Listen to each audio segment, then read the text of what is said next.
Fyodor Mikhailovich Dostoevsky was a Russian novelist, a prisoner, and a man burdened with unthinkable suffering, also regarded as one of the greatest storytellers the world has ever known.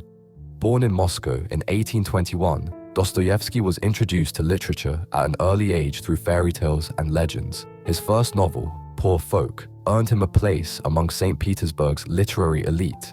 However, in 1849, his life took a dramatic turn when authorities arrested him for his association with the Petrashevsky Circle, a group that discussed banned ideas. He faced a death sentence, only to have it cancelled at the last moment. He spent 4 years in a Siberian prison camp, followed by 6 years of military exile. More on that later. In the following years, Dostoevsky worked as a journalist and traveled across Europe, where a serious gambling addiction pulled him into financial ruin. For a time, he had to beg for money. Yet despite all his struggles, he became one of the most famous and respected writers in Russian history. How did someone with so much torment and suffering achieve such greatness? To understand the depth of Dostoevsky, we need to look at his life and the world he lived in. Dostoevsky's family was part of a Russian noble family of Orthodox Christians, with roots tracing back to 1509. The family took the name Dostoevsky from the village of Dostojevo, a place named after the word for dignitary in Old Polish. Fyodor's father, Mikhail, was a retired military surgeon. He served as a doctor at the Mariinsky Hospital for the Poor in Moscow, where he treated charity cases while also conducting a private practice. Though a devoted parent, his father was a stern, suspicious, and rigid man. By contrast, his mother was a cultured woman from a merchant family. Dostoevsky's lifelong attachment to religion began with the old-fashioned piety of his family, so different from the fashionable skepticism of his privileged classmates. In 1828, his father managed to earn the rank of a nobleman. He bought a small estate in Daravoye, where they spent their summers. He had 8 children, including Fyodor. Until 1833, Dostoevsky was educated at home, before being sent to a day school and then to a boarding school. Some 40 years after Dostoevsky's death, it was revealed that his father, who had died suddenly in 1839, might have been murdered by his own serfs. However, this account is now regarded by many scholars as a myth. During this period, Dostoevsky was a student at the military academy in St. Petersburg, and a path to becoming a military engineer was marked out for him by his father. Fyodor Dostoevsky was the second child of Dr. Mikhail Dostoevsky and Maria Dostoevskaya. He grew up in a modest area near the Mariinsky Hospital for the Poor, where his father worked. As a child, Dostoevsky often played in the hospital gardens, where he encountered lower-class patients. These interactions would later influence his writing. His love for literature began early. From the age of 3, his nanny, Elena Frolovna, read him heroic sagas and fairy tales. When he was 4, his mother also taught him to read and write using the Bible. Dostoevsky was exposed to a variety of literature, from Russian authors like Karamzin, Pushkin, and Homer.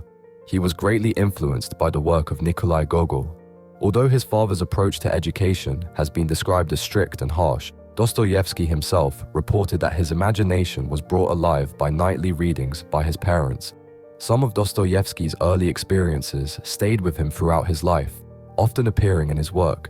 He was haunted by an event where he witnessed the aftermath of a young girl's assault, and this theme of an older man's desire for a younger girl appeared in several of his later novels.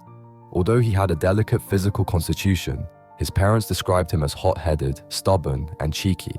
In 1833, his profoundly religious father sent him to a French boarding school. To pay the school fees, his father borrowed money and extended his private medical practice. There, Dostoevsky was seen as an introvert and a romantic dreamer. He always struggled to fit in with his aristocratic classmates. This sense of isolation influenced many of his future works, including The Adolescent. On February 27, 1837, Dostoevsky's mother passed away from tuberculosis when he was only 15. This tragedy deeply affected him. The following year, he and his brother Mikhail were sent to St. Petersburg to attend the Military Engineering Institute, forcing the brothers to abandon their academic studies for military careers. He entered the academy with the help of family members, but Mikhail was denied admission due to health issues and sent to another academy. Dostoevsky hated the academy, as he had no interest in science, mathematics, or military engineering. He preferred subjects like drawing and architecture. His awkwardness in his uniform and lack of military bearing made him stand out among his classmates. His friend Konstantin Trotovsky once said, "There was no student in the entire institution with less of a military bearing than F.M. Dostoevsky. He moved clumsily and jerkily. His uniform hung awkwardly on him, and his knapsack, shako, and rifle all looked like some sort of fetter he had been forced to wear for a time and which lay heavily on him. However, he was known for his strong sense of justice and would protect newcomers, criticize officer corruption, and help poor farmers. Despite his solitary nature and religious interests, he earned respect from his classmates, who even nicknamed him Monk Photius. It was around this time that signs of his epilepsy may have first appeared, possibly triggered by the news of his father's death. Dostoevsky completed his studies and earned the rank of engineer cadet. He then moved out of the academy and spent time visiting his brother and attending various cultural events. It was during this period that he became introduced to gambling. In 1843, he took a job as a lieutenant engineer and lived with a friend, Adolf Tautleben.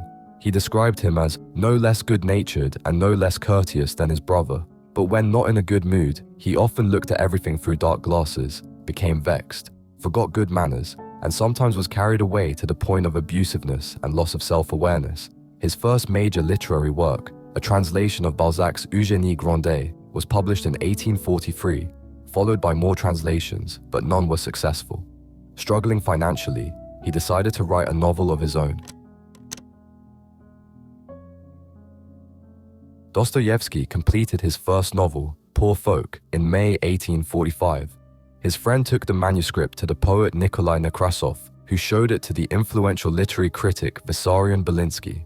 Belinsky described it as Russia's first social novel. Poor Folk was released and became a huge commercial success. Dostoevsky felt that his military career would endanger his now flourishing literary career, so he wrote a letter asking to resign his post. Shortly thereafter, he wrote his second novel, The Double. Around this time, Dostoevsky became fascinated with socialism after reading French thinkers like Fourier and Proudhon.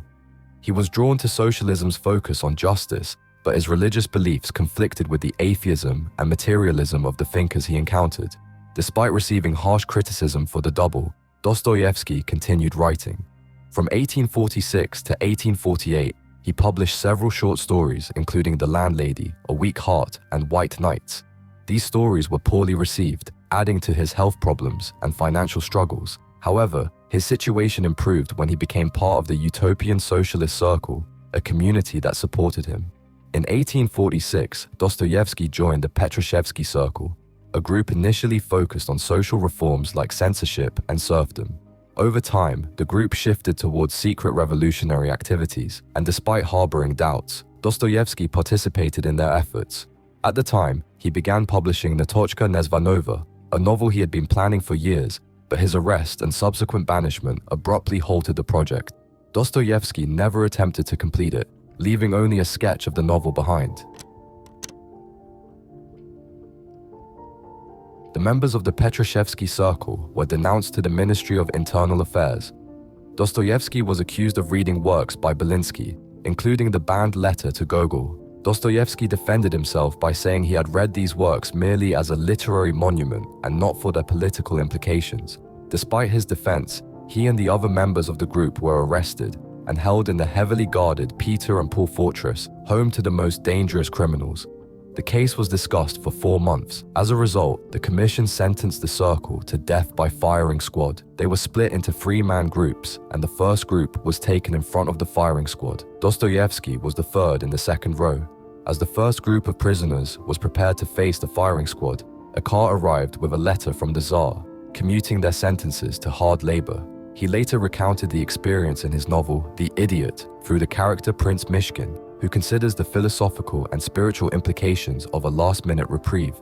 Dostoevsky served 4 years of exile with hard labor at a prison camp in Siberia, followed by compulsory military service. The conditions in the prison were grueling.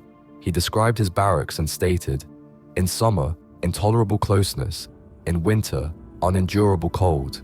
All the floors were rotten. Filth on the floors an inch thick. One could slip and fall. We were packed like herrings in a barrel. There was no room to turn around. From dusk to dawn, it was impossible not to behave like pigs. fleas, lice, and black beetles by the bushel.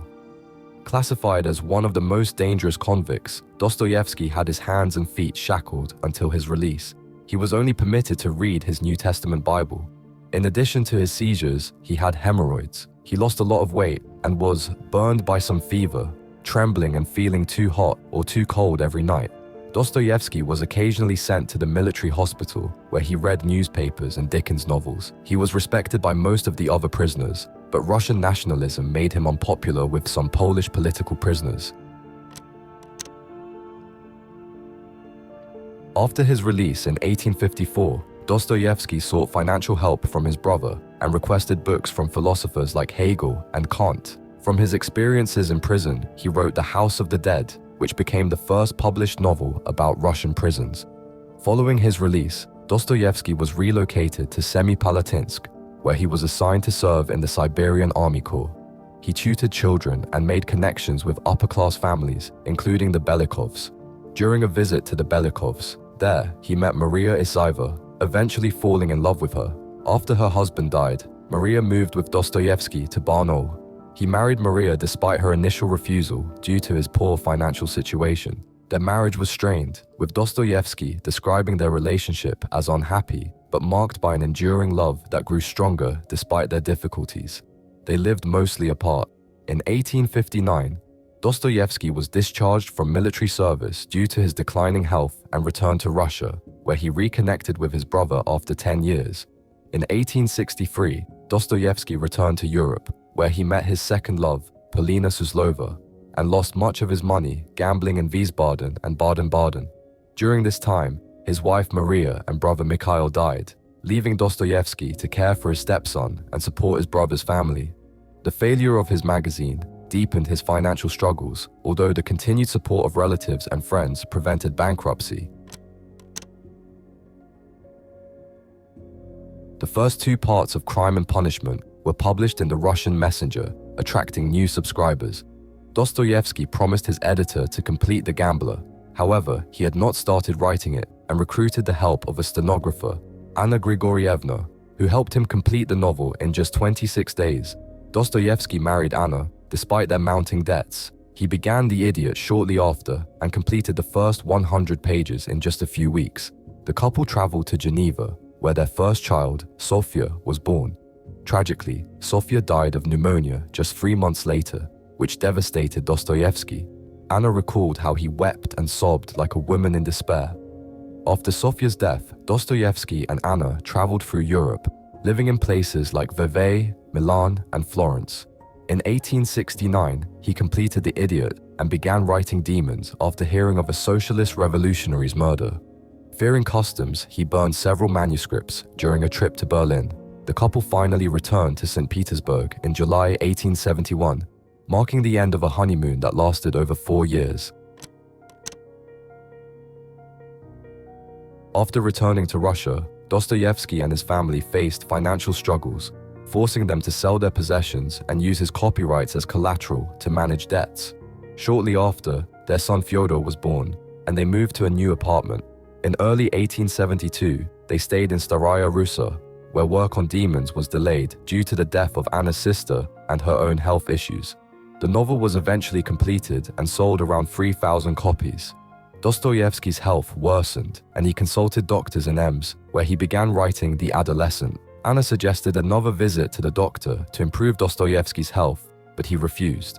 In 1876, Dostoevsky's A Writer's Diary gained significant attention, expanding his social circle and introducing him to prominent figures.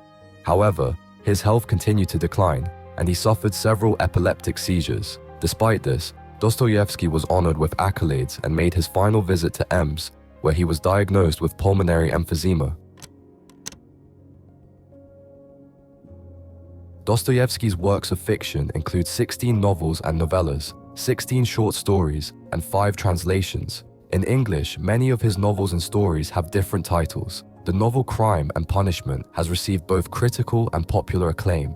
It remains one of the most influential and widely read novels in Russian literature and has been sometimes described as Dostoevsky's magnum opus. Crime and Punishment follows the mental anguish and moral dilemmas of Rodion Raskolnikov, an impoverished ex-student in St. Petersburg.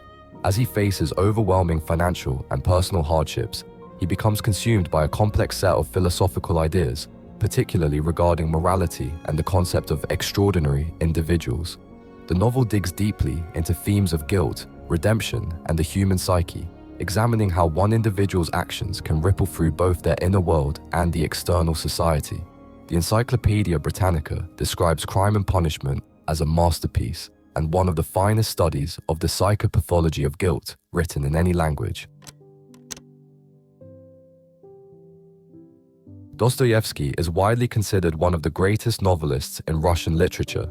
His works have influenced many famous figures, including Leo Tolstoy, who admired The House of the Dead, calling it a powerful religious work. Albert Einstein also praised Dostoevsky as a great religious writer, exploring the mysteries of spiritual existence. Sigmund Freud ranked him among the best writers, calling The Brothers Karamazov the greatest novel ever written. Nietzsche went as far as to say that Dostoevsky was the only psychologist he learned from, recognizing him as a remarkable talent. Many other writers, such as Hermann Hesse and Knut Hamsun, recognized Dostoevsky's unparalleled understanding of human nature and psychology. Dostoevsky's works have been translated into over 170 languages, and his stories have been adapted for film and stage in many countries.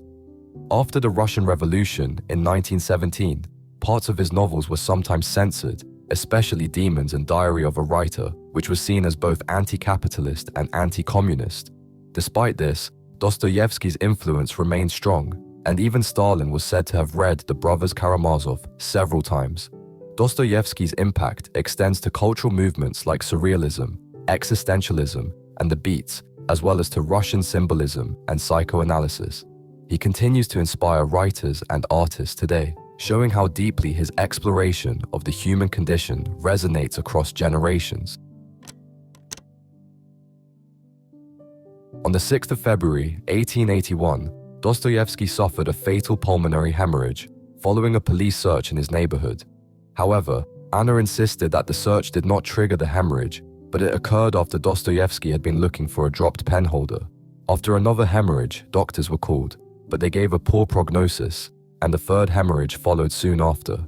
In his final moments, Dostoevsky asked for the parable of the prodigal son to be read to his children, which was seen as a reflection of his own understanding of transgression, repentance, and forgiveness. His last words included a quote from Matthew, followed by his request, "Do not restrain me." He also told Anna, "Remember, I have always loved you passionately and have never been unfaithful to you ever, even in my thoughts." Following his death, Dostoevsky's body was placed on a table according to Russian tradition, and he was interred at the Tikhvin cemetery alongside poets he admired, including Nikolai Karamzin and Vasily Zhukovsky. Dostoevsky's funeral saw a massive crowd, with estimates ranging from 60,000 to 100,000 people. His tombstone bears an inscription from John. "I say unto you, except a corn of wheat fall into the ground and die, it abideth alone. But if it dies, it bringeth forth much fruit.